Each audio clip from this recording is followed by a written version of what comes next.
Terima kasih Tan Sri Pengerusi. Izinkan saya menyertai perbahasan peringkatan kuasa ini mengenai peruntukan sebanyak 2.8 bilion yang diberikan kepada MITI, yang saya rasa lebih kurang 6% daripada belanjawan negara, yang artinya cukup penting diberikan penekanan kerana masa depan ekonomi kita banyak bergantung kepada urusan dengan negara-negara luar. Sebab itulah beberapa peranan besar diberikan kepada kementerian ini dalam konteks hubungan dua hala dan berbagai hala dengan berbagai-bagai negara dan kelompok-kelompok ekonomi. Baru-baru ini kita melihat suatu lagi persidangan APEC yang dibuat di Singapura, dan dilihat ada glamournya di sana dengan Perdana Menteri kita pun hadir, dan disebut antara resolusi yang dikeluarkan daripada persidangan itu ialah untuk membantu entrepreneur wanita kita mendapat akses yang lebih baik kepada pasaran global dan juga keuangan global. Ini merupakan suatu pandangan atau keputusan yang begitu baik yang dibuat oleh APEC kali ini, melihat kepada kepentingan kaum wanita dalam industri perdagangan antarabangsa ini. Saya nak bertanya kepada kementerian, apakah langkah-langkah detail yang akan diambil oleh kementerian bagi memastikan kaum wanita yang terlibat dalam industri antarabangsa ini mendapat apa yang disebut tadi global market dan juga global financing dengan mencukupinya.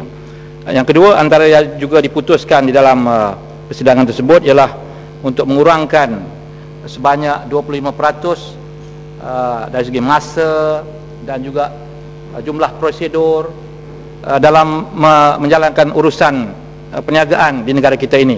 Seperti disebut oleh Kota Belud tadi, ini suatu perkara yang penting kerana negara kita sudah berada di belakang beberapa negara yang pelik seperti Rwanda, ya, yang masih berbunuhan tetapi dalam konteks menjalankan perniagaan didapati lebih mudah di sana. Jadi harapan untuk menurunkan 25% beberapa kesusahan ini nak dicapai dalam tahun 2015. Jadi saya nak bertanya juga kepada kementerian dari segi persiapan dan juga apakah langkah-langkah yang akan diambil bagi memastikan negara kita mudah untuk menjadi tempat yang mudah untuk menjalankan perniagaan dan juga perindustrian. Seterusnya, Tan Sri Pengerusi, saya ingin juga menyebut tentang matrate ini yang menjadi sebutan ahli parlimen yang lain. Kalau kita berada di bangunan Mahkamah Kuala Lumpur, Tan Sri, kita akan dapat melihat bangunan matrate di sebelahnya. Ya, saya kerap turun naik mahkamah tersebut. Saya melihat bangunan matrate ini besar dengan keluasan parking yang melampaui daripada keluasan parking Mahkamah Kuala Lumpur, yang mana kami ataupun pengguna mahkamah ada masalah tempat letak kereta. Tetapi matrate itu kawasannya luas tapi kosong sentiasa. Apabila kita lalu bersebelahan dengan matrate ini, kita terasa tidak ada vibrancy, tidak ada keceriaan dan aktiviti perniagaan yang besar di sana. Kecuali sekali semasa saya lalu nampak macam ada canopy besar, mungkin ada satu trade exhibition mahal yang baru-baru ni dibuat tersebut di tempat tersebut. Jadi apalah salahnya kalau sebahagian daripada beberapa expo-expo besar dalam negara kita ni dibuat, walaupun bukan satu kompleks convention yang baru, tetapi di kawasan tersebut boleh dibangunkan bangunan sementara ataupun canopy sementara untuk melaksanakan program-program promosi yang saya rasa boleh membantu, ya, pengeluar-pengeluar tempatan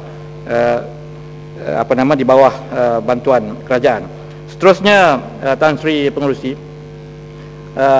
pada perkara 00204, ya, tabung promosi ekspor perkhidmatan yang diperuntukkan sejumlah yang agak besar, 55.6 juta.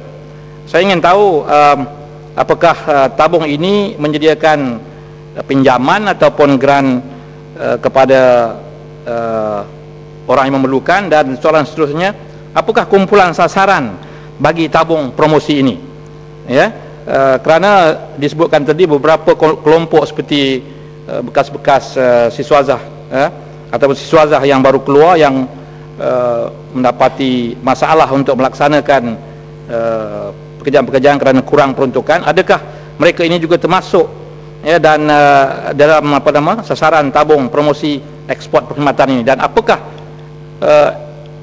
perkhidmatan yang menjadi keutamaan untuk diekspor di bawah tabung promosi ini?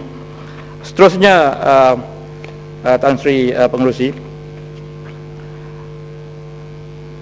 mengenai dasar sektoral dan khidmat industri 040300, saya ingin bertanyakan bagaimana finalitinya, akhirnya kedudukan dasar otomotif negara, dan bagaimana sebenarnya kedudukan dasar negara mengenai approve permit ataupun AP ini, sama ada akan dipercepatkan kerana dipercepatkan tempoh pemberhentian pemberian AP ini.